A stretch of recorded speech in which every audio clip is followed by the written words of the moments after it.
potensi yang diberikan. Temuan Dewan Pendidikan Buleleng tentang adanya 400-an siswa SMP tidak bisa baca dan tulis membuat publik Buleleng geger. Bupati Buleleng Nyoman Sujidro pun turun gunung untuk memberikan penjelasan. Berikut penjelasan Bupati Buleleng Nyoman Sujidro. Itu kan dari Dewan Pendidikan kemarin memberikan masukan, ada sekitar 400 anak ya, kalau tidak salah ya. 400-an itu mengalami disleksia dia, bukannya tidak bisa baca, tapi mengalami kesulitan. Artinya ada masalah dalam mereka mendapatkan pendidikan itu. Nah, kami sesuai dengan program prioritas kami di bidang pendidikan, jadi akan membuat pendidikan jarak jauh di setiap kecamatan. Jadi penyetaraan baik itu di bidang SMP, SMA.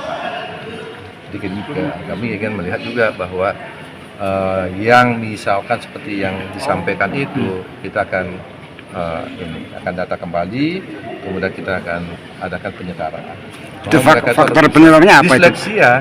Jadi kira-kira belum tahu ini disleksia itu ada kesulitan, bukannya tidak bisa, kesulitan untuk membaca dan ada informasi itu soal akses mereka untuk mendapatkan belajar yang memadai tidak karena faktor kemiskinan. Nah, jadi kan begini, kita kan masih mereka-rekanya ya.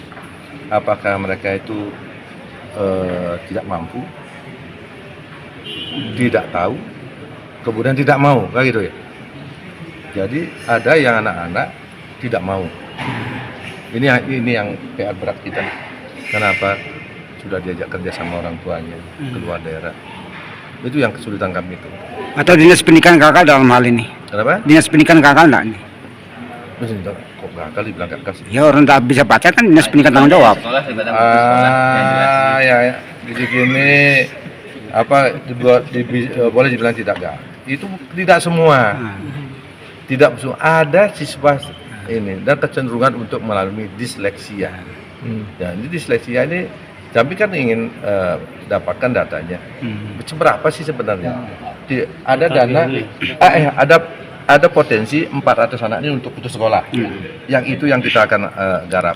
Potensi kita untuk putus sekolah. Ini yang kita garap dengan penyetaraan. Berarti mau hidupkan kembali paket B? Harus.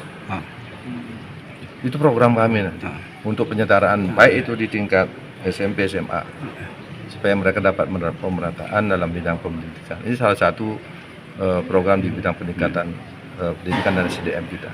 Pak, teknisnya nanti gimana Pak? Akan dengan desa atau pada setiap kecamatan nanti ada.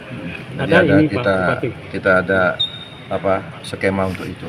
Ada dugaan dari guru ini. Adanya kurikulum merdeka itu menyebabkan si anak itu masih bodoh harus naik kelas. Apa bukan itu penyebabnya? Salah, bukan itu penyebabnya. Itu kan kita diberikan dengan kurikulum merdeka itu diberikan kewenangan setiap insan yang mengikuti pendidikan itu ya diberikan hak mereka untuk bebas memilih, misalkan apa yang pelajaran, kemudian perjalanan tambahan itu diberikan kebebasan untuk itu. Itu penyetaraan itu. Memang dari dulu memang kami sudah membahas ini sebelum kami juga dilantik. Kita sudah mendata seberapa sih anak-anak yang potensi untuk putus sekolah. Tapi tadi putus sekolah itu tidak saja dari program pemerintah, tidak. Jadi ketidakmauan, ketidaktahuan, dan ketidakmampuan. Itu 3 faktor itu. Jadi ini kita akan cari, kita akan kejar. Kalau ketidakmauan, yang ini paling susah nih, tidak mau ini. Kalau kita ketidakmampuan, kita akan bantu dengan beasiswa, misalkan salah satu. Ketidaktahuannya, kita akan berikan sosialisasi. Oh, mereka tidak tahu loh, harusnya ada sekolah-sekolah begini. Itu yang kita akan intensifkan. Ini untuk 100. Mendorong banyak anak-anak yang masalah, mereka malu sekolah karena tidak punya seragam, malu sekolah karena sepatunya robek, malu sekolah karena tidak punya tas. Seperti itu program. Ya, jadi ini kita akan ekspor terus, kita akan kita akan lebih intensifkan dari data-data itu. Ini kan potensi yang diberikan itu kan, potensi bukan semuanya, ini potensi.